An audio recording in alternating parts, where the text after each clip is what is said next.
ஆண்டவராகிய இயேசுவின் நாமத்தில் தொலைக்காட்சி நேயர்களுக்கு அன்பின் வாழ்த்துக்கள். இந்த நாளின் செய்தி என்னவென்றால், பி prepared ஃபார் எனிதிங். அதாவது வாழ்க்கை என்பது எதிர்மறையான காரியங்கள் நிறைந்தது. நன்மை தீமை, இருள் வெளிச்சம், மகிழ்ச்சி துக்கம் எல்லாமே மாறி மாறி இதுதான் பிரசங்கில வாசிக்கிறோம். நகைக்க ஒரு காலம் உண்டு, துக்கிக்க ஒரு காலம் உண்டு.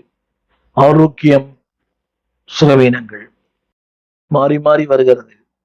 திருமறை சொல்லுகிறது, பி prepared ஃபார் எனிதிங்.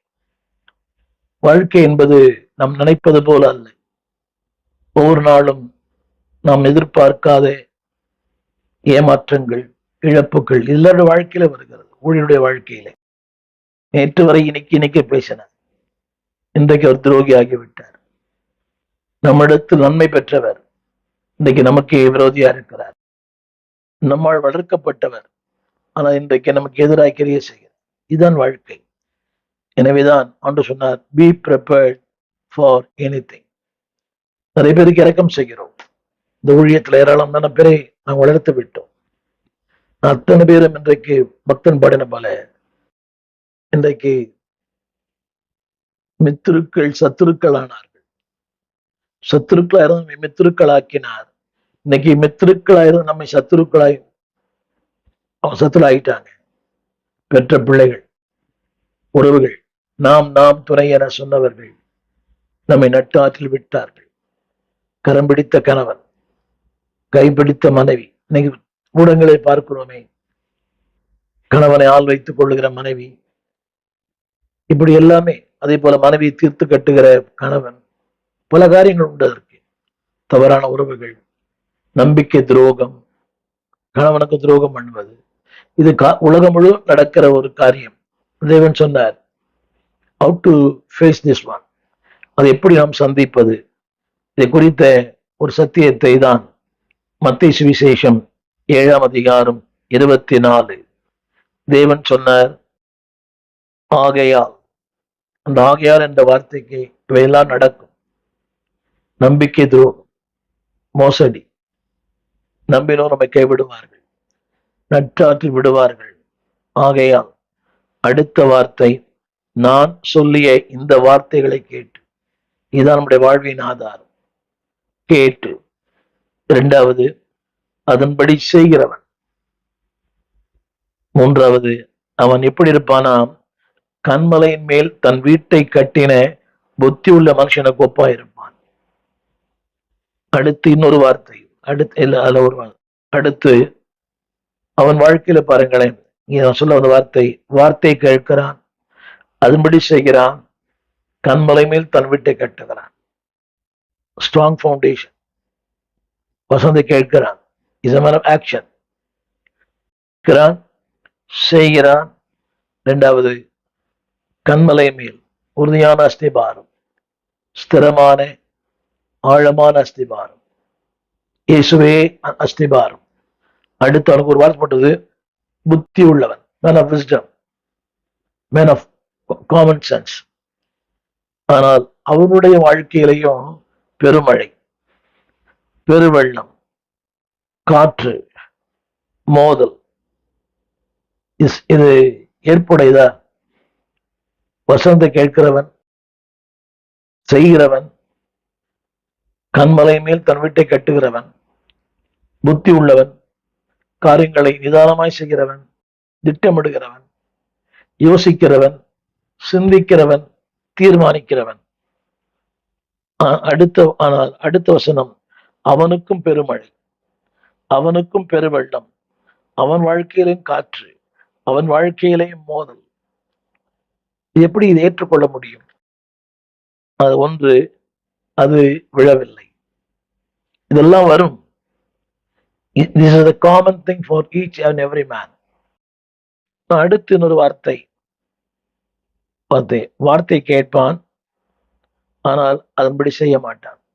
திருச்சபையில பார்க்கிறோமே, ஏதோ வராங்க, வாரம் வராங்க, ஏதோ வசனம் கேட்கிறாங்க, அடுத்த படிக்கட்டு இறங்க அடுத்த நிமிஷமே they forget everything. செய்வதில்லை.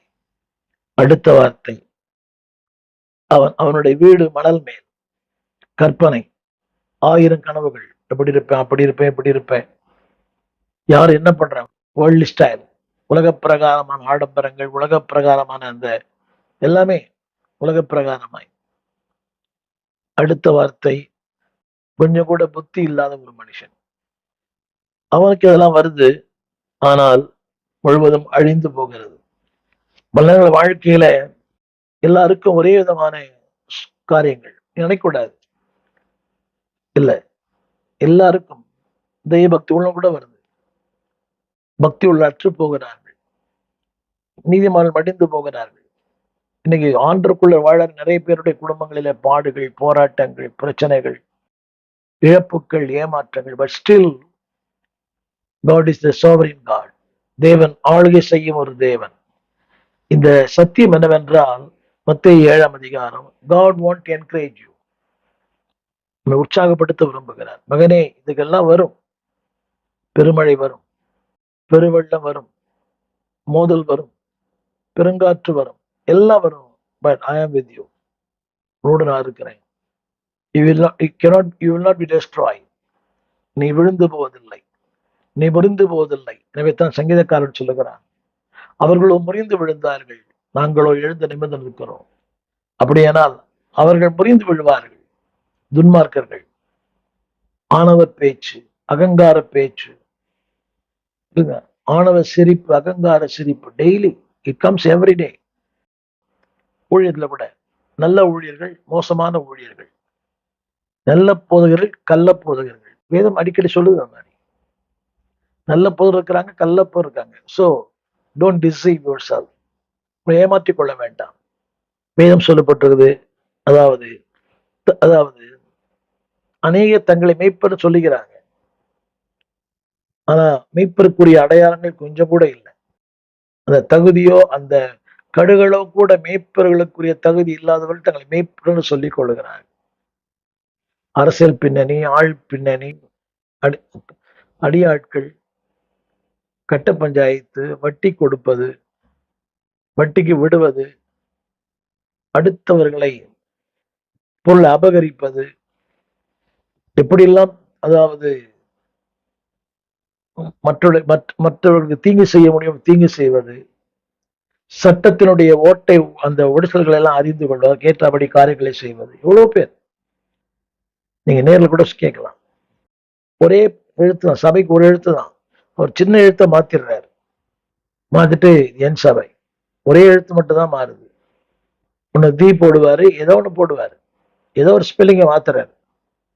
கவனிகள், இவர்களெல்லாம் திருமணி சொல்லுகிறது ஓநாய்கள், கள்ள தீர்க்கதரிசிகள். ஆனா இவங்க தங்களை மேய்ப்பன சொல்லிக் கொள்றாங்க. இன்னைக்கு நான் சொல்ல வந்த வசனம், அன்பால்வே, இந்த நெருக்கமான வாழ்க்கைக்கு நேரம் செல்ல வேண்டுமானால் you have to obey the rules and regulations. ரொம்ப கஷ்டம். அந்த நெருக்கமான வழிக்கு, பாதைக்கு சில சட்டத்திட்டங்கள்லாம் உண்டு. There are some rules and regulations. அந்த விசாலமான வாழ்க்கைக்கு no rules and regulations. இப்படி வேணா இருக்கலாம், என்ன வேணா பண்ணலாம், இப்படி வேணா வாழலாம். ஆனா அந்த நெருக்கமான பாதைக்கு நிறைய சட்டத்திட்டங்கள். இப்படி இருக்கணும், இப்படி இருக்கணும், இது பேசக்கூடாது, இது செய்யக்கூடாது, இப்படி வாழணும். There are so many rules and regulations. இதனாலே அன்பானவர்களே, இன்றைக்கு வேதம் சொல்லுகிறது, இன்றைய கிறிஸ்தவர்கள் இப்படிப்பட்ட சத்தியத்தின்படி இன்னைக்கு வாழாதனாலதான் சபையில வல்லமை இல்லை, சபையில வளர்ச்சி இல்லை, சபையில ஒரு முன்னேற்றம் இல்லை. சபை இன்றைக்கு யாரையும் பாதிக்கல. திரும்ப சொல்லுங்க, இன்றைக்கு சபைக்கு எல்லாம் இருக்கிறது, ஆனா வல்லமை இல்லை. ஏன் தெரியுமா? Is a polluted. சபை இன்றைக்கு மாசுபட்டு இருக்கிறது, கரைபட்டு இருக்கிறது. சபை நடத்துகிறவர்களும் கரைபட்டு இருக்கிறார்கள். திரும்ப சொல்லுகிறேன், இன்றைக்கு அந்த we don't obey the rules and regulations of the law. இந்த கர்த்தருடைய வார்த்தைக்கு நாம் கீழ்ப்படிவதில்லை. என் வார்த்தை கவனிங்கள். இந்த சட்ட திட்டங்களுக்கு, அரசாங்க சட்டத்திட்டம் இருக்குது, நோ என்ட்ரி, போகக்கூடாது, போனா ஃபைன், நோ பார்க்கிங், பரந்த பூமி எங்க நிறுத்தினா என்ன, நோ பார்க்கிங், நோ என்ட்ரி, பரந்த ரோடு, போனா என்ன.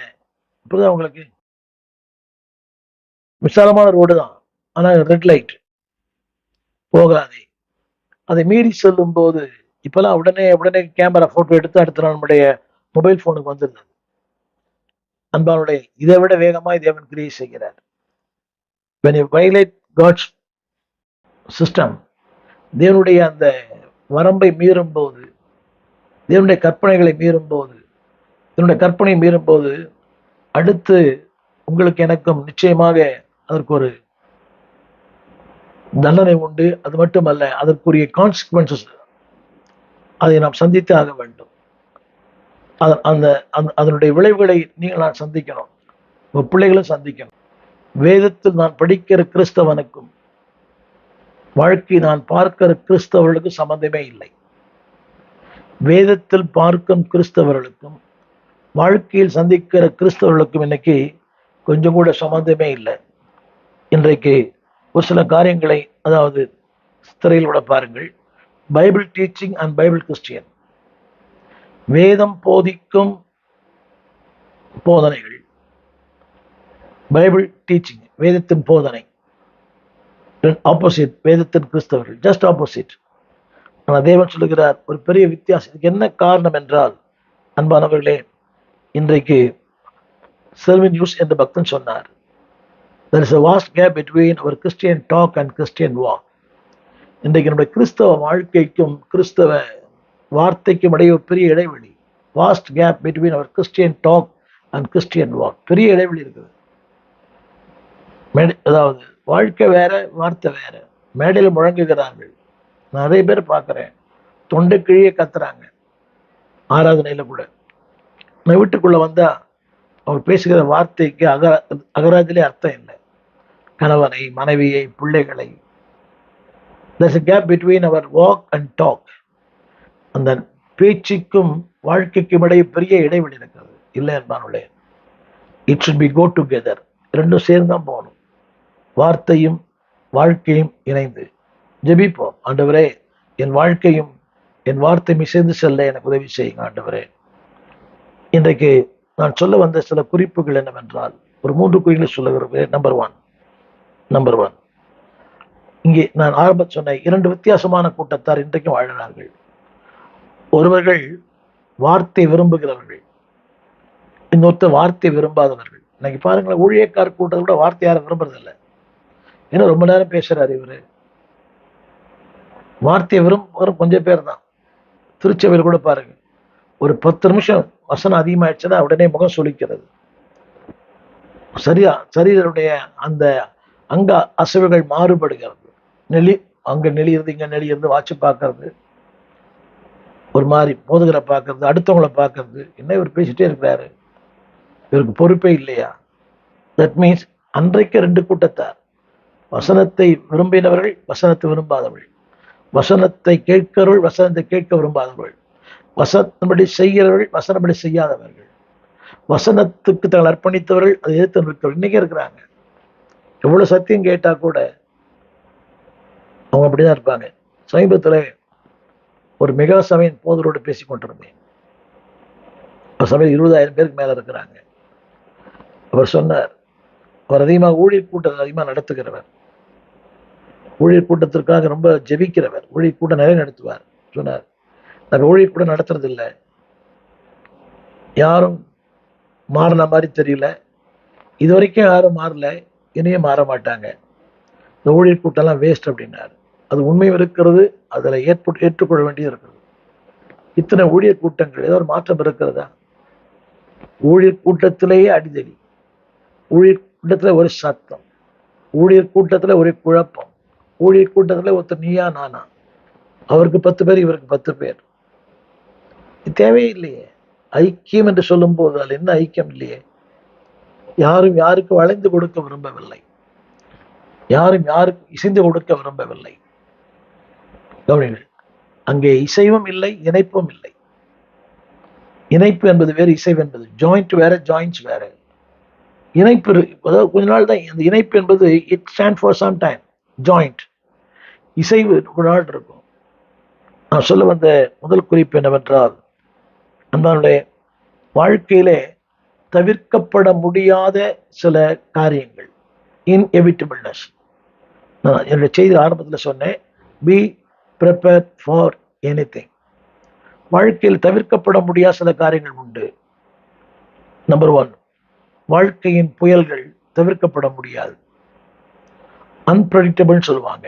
அது எப்போ வரும் தெரியாது, யார் மூலமா வரும் தெரியாது, எப்படி வரும் தெரியாது. நேற்று வரை இனிக்க பேசினார், நேற்று இரவு நேரம் கூட நல்லா இனிக்க தான் பேசினார். ஆனால் திடீர்னு காலையில எனக்கு விரோதமாய் இன்னொரு அணியில இன்னொரு கூட்டத்துல அதுக்குள்ள அவர் விலை போயிட்டார். அதாவது the storms cannot be unpredictable and also unevitable. அதை கணிக்கவும் முடியாது, அதை தவிர்க்கவும் முடியாது. எத்தனையோ ஊழல் வாழ்க்கையில பார்க்கிறோம், அன்பிரடிக்டபிள். எப்போ வரும்? இயற்கையான இந்த புயல் காத்து கூட பாருங்களேன், நல்ல வெயில் அடிக்க திடீர்னு மழை பெய்யுது. அவங்க சொல்றாங்க இன்னைக்கு மழை வரும், இன்னைக்கு வெயில் காயணும். அதான் அது நடக்கிறதே இல்லையே. இந்த சுனாமிலாம் இஸ் அன்பிரடிக்டபிள். சென்னையில் வந்த பெருமழைகள் அன்பிரடிக்டபிள், கண்டுபிடிக்க முடியாது. கவனிக்க எல்லாரும், இந்த புயல் வெள்ளம் எப்பொழுது வரும், எப்படி வரும் என்பதை யாராலும் கணிக்க முடியாது. அதே போலதான் வாழ்க்கை கூட. ஒரு உண்மையான கிறிஸ்தவர்களுக்கு, உண்மையா பின்பற்றவர்களுக்கு இதெல்லாம் நடக்கும், கட்டாயம் நடக்கும். Storms is அன்எவிட்டபிள்.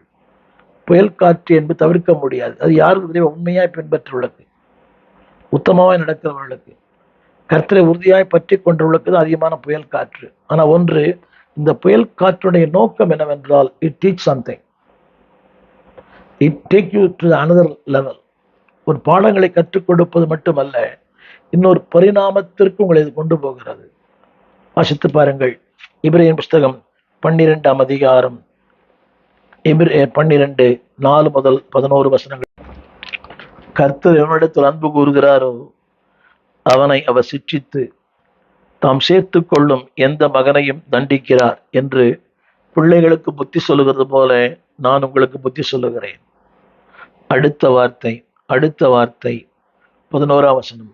இது நிறைய வசனம் உண்டு, நேரமில்லை. எந்த சிற்றையும் தற்காலத்தில் சந்தோஷமாய் காணாமல் துக்கமாய் காணும், ஆகிலும் பிற்காலத்தில் அதில் பழகினவர்களுக்கு அது நீதியாகிய பலனை தரும்.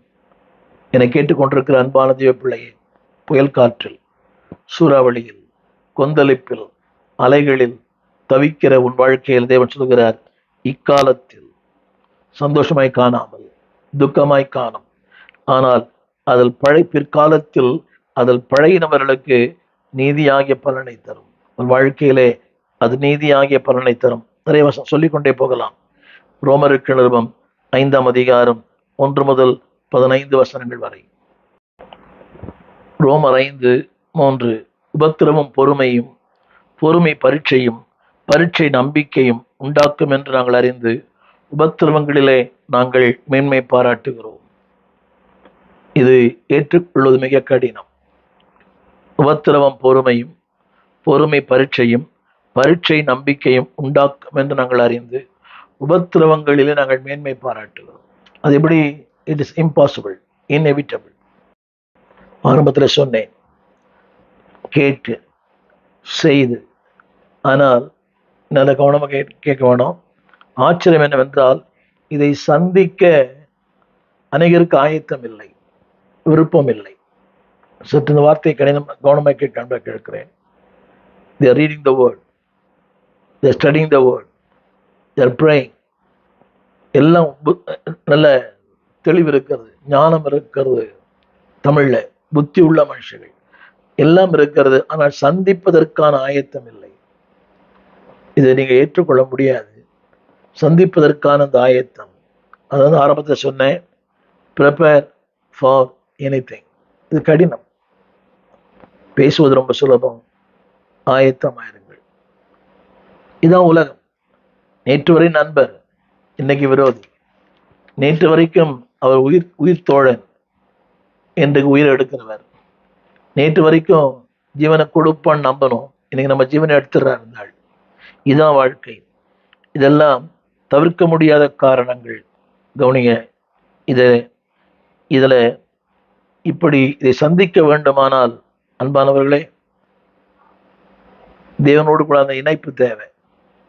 இன்னொன்னு சொல்ல விரும்புறேன். இது தவிர்க்க முடியாத காரணங்கள். ஒரு சின்ன காரணம் சொல்றேன். இது வரும்போது how we accept it, how we react it, அதை எப்படி ஏற்றுக்கொள்ளுகிறோம், எப்படி சந்திக்கிறோம். நான் சொல்றது இன்னொன்று கவனமா கேளுங்க.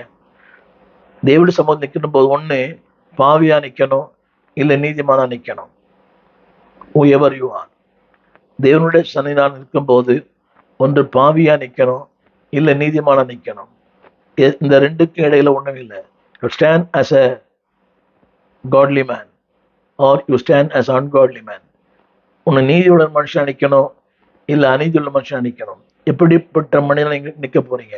ஆழமான, உறுதியான, ஸ்திரமான, அன்பானவர்களே, ஒரு அஸ்திபாரம் இருந்தா மட்டுமே இவளை சந்திக்க முடியும். நாங்கள் எல்லாம் பிரமார்க்கத்திலிருந்து வந்தோம். எத்தனை எதிர்ப்பு, எத்தனை ஏளனங்கள், எத்தனை பரியாசங்கள், எத்தனை வகை சொற்கள், எத்தனை அவதூறுகள். But still we can able to stand. அது ஒரே ஒரு காரணம்தான்.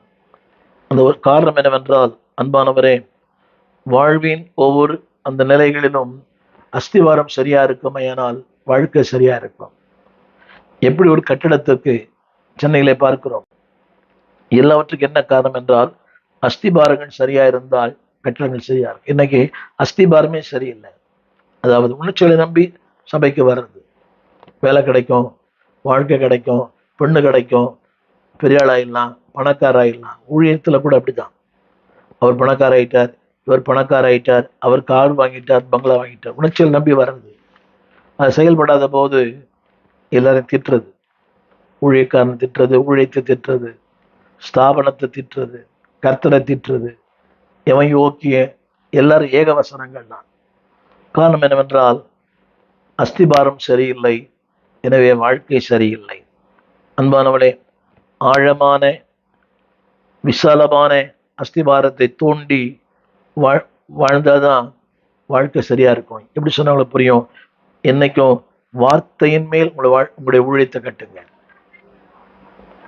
வார்த்தையின் மேல். எபேசியர் 2:19 3 அஸ்திபாரம். அன்பானவர்களே, தேவன் கொடுக்கிற அந்த விதிமுறைகள், that is the foundation, the rules and regulations of God. இது செய் மகனே, செய்யாத மகனே, இப்படி இருக்காது.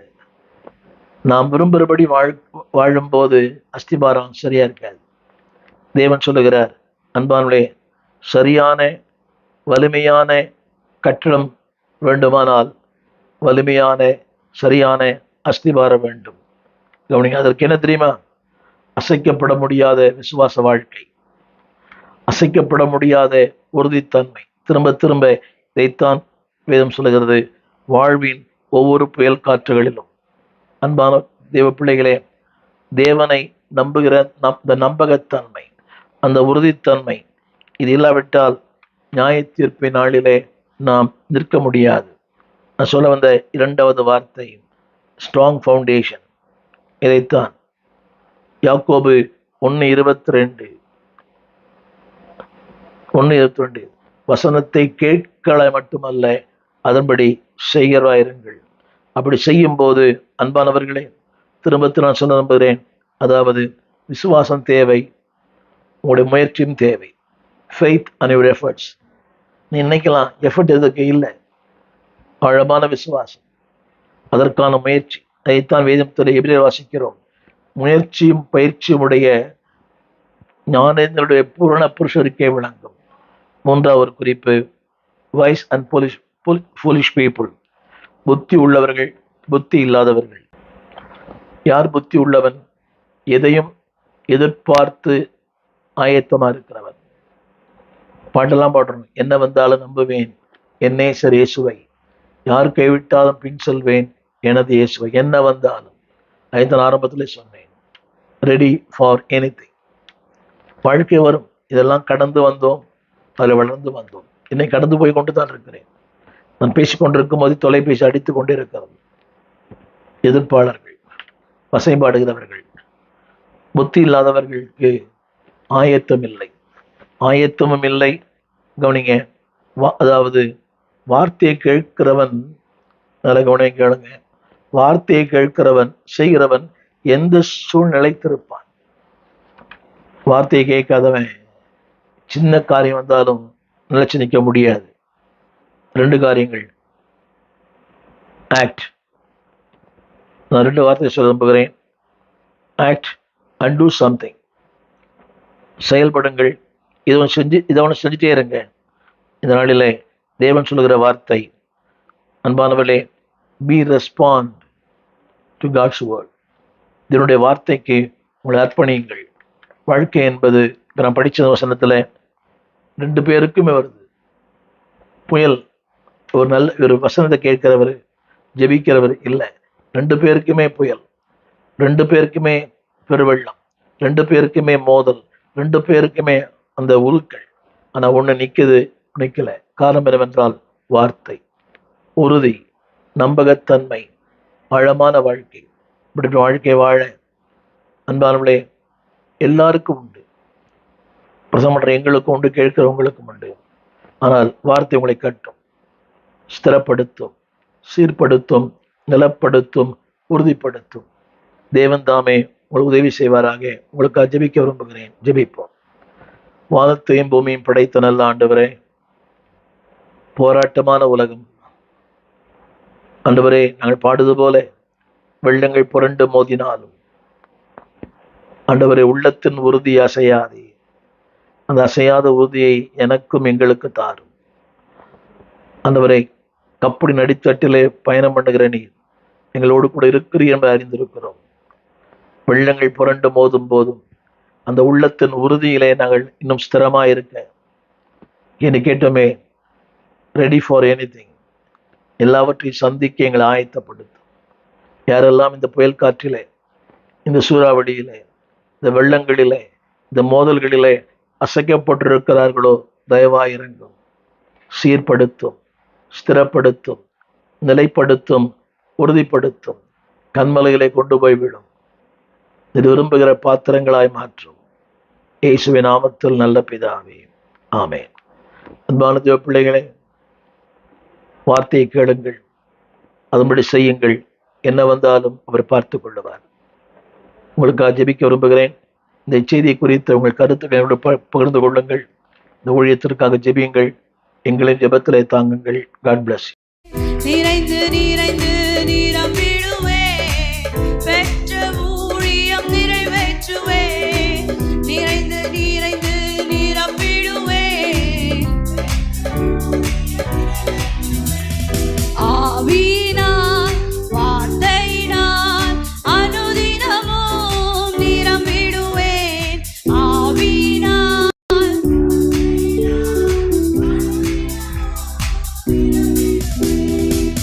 எங்கும் வசனம் பரவியது, எழுபெறாவியால் நிரம்பியதா. எங்கும்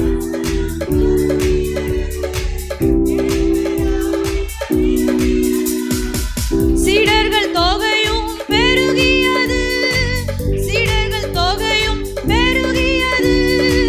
கீழ்ப்படிந்தார்கள் மதகுருக்கள், கீழ்ப்படிந்தார்கள் மதகுருக்கள்.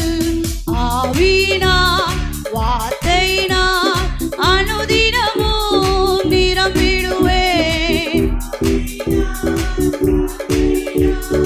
அனுதினமும் நிரம்பிடுவேன். நிறைந்து நிறைந்து நிரம்பிடுவேன். பெற்ற ஊழியம் நிறைவேற்றுவேன்.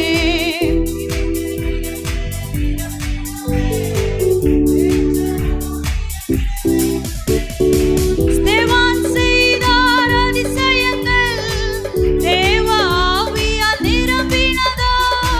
ஸ்தேவான்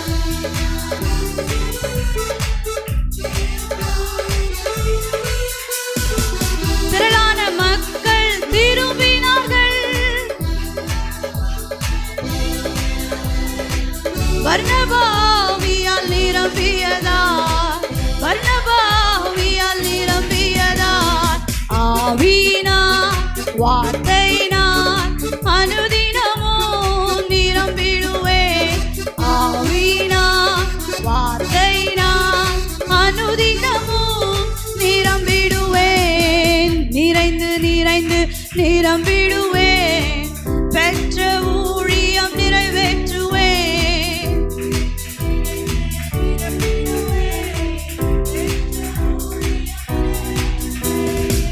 பார்வையடைந்தார் பவுலென்று பரிசுத்த ஆவியால் நிரம்பியதார்.